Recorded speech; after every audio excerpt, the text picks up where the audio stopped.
of the artists in the show, and you'll hang for as long as you want. Her medium is bureaucracy and the legal system.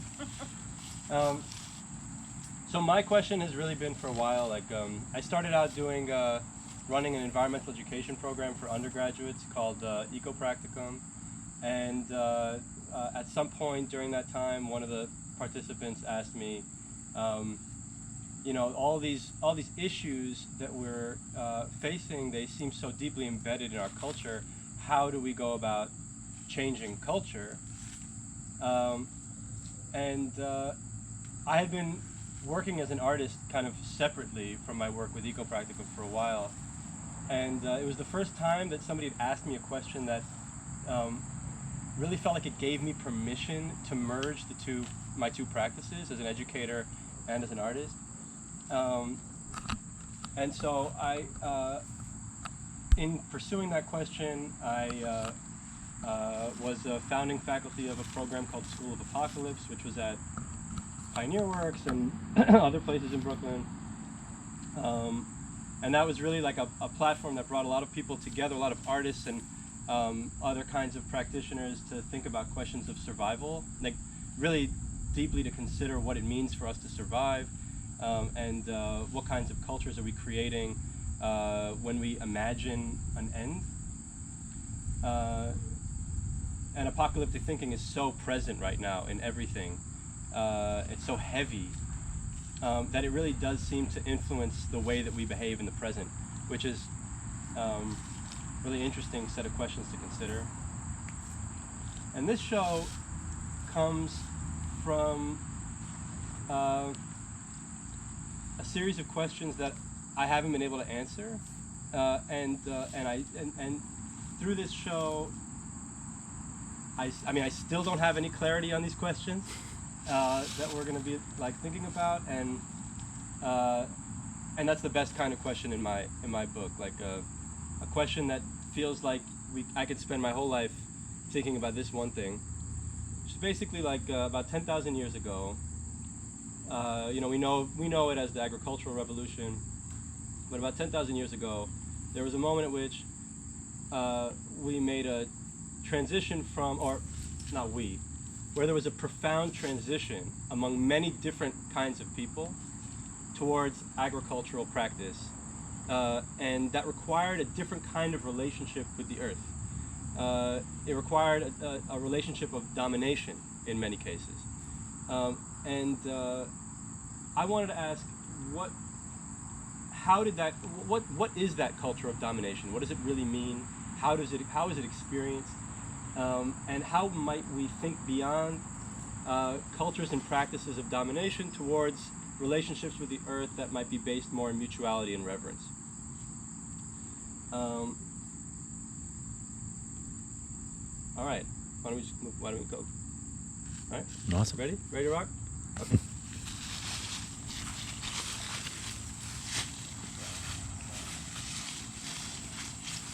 Oh, and one note of housekeeping. I'm not going to wear my mask because it's very hard for me to project. But feel free to be socially distant, to wear your mask. We're going to be walking in a corridor that's pretty narrow. It's going to be hard to be like distant. If you can't hear me, just let me know and I'll raise my voice a little more. All right?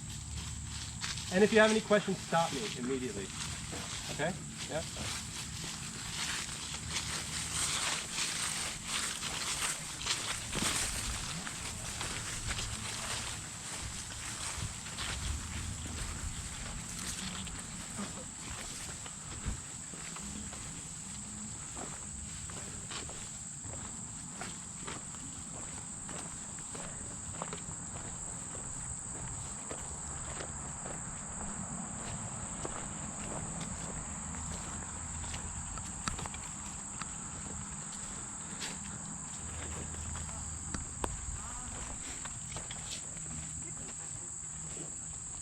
So the funny thing about visual art, and how many of you work also in like performance media, film, like more time-based media, like 4D stuff? Yeah, so I mean, the funny thing about visual art is that, and I've seen this happen so often, folks will just kind of walk through this show and they'll be like, they'll read the label and they'll move on. And it's a very funny thing to me because it takes so many years to refine a question, to develop like to physicalize it, to make something kind of real out of it.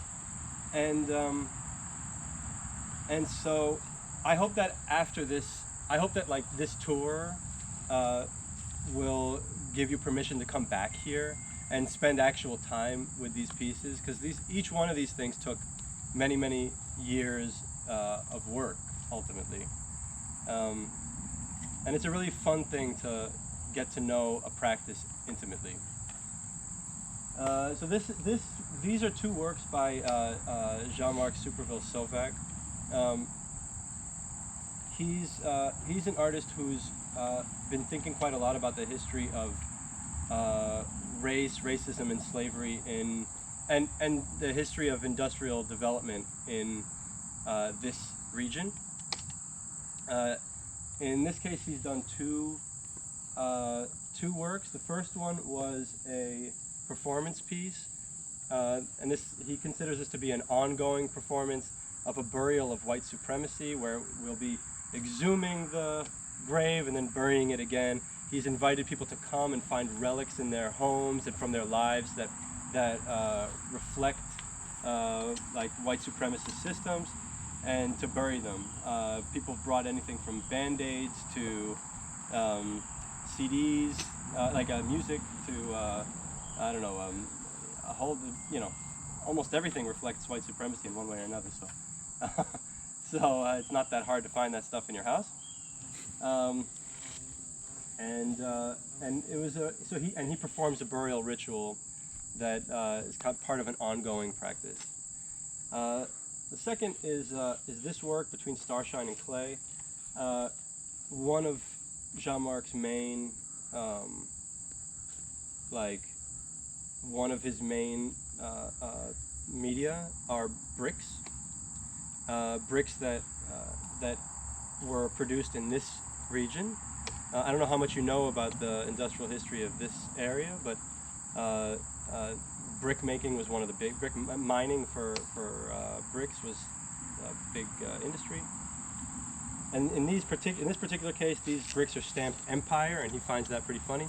So he's created a whole bunch of works using these bricks.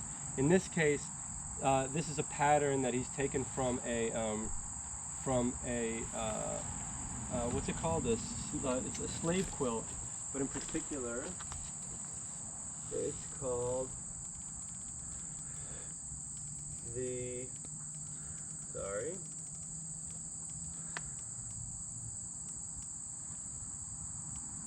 I don't remember the name of the quilt, but basically there's this legend that enslaved women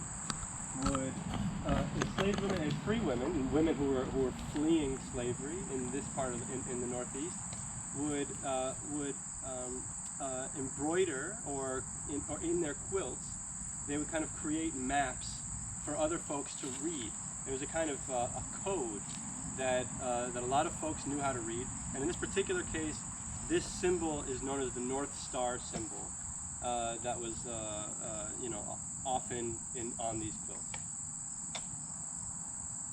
Not a great explanation. Don't record that. You guys have any questions so far? Anybody? All right. Let's move on.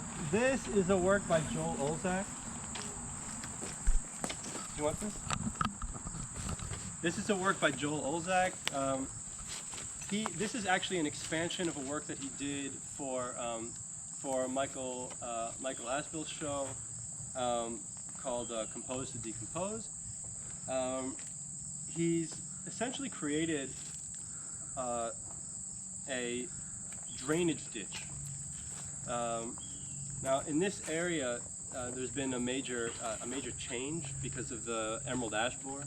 The emerald ash borer came and has basically annihilated all of the ash trees, and as a result, this area floods regularly. which is not very